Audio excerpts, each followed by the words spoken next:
Yeah, this is Skoda Kylaq. So some people say there is issue happens. There is some rattling noise, right, in the Skoda cars.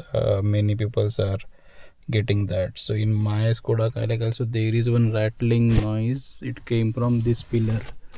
Okay, this pillar. Sometimes when it runs over the rough surface, right?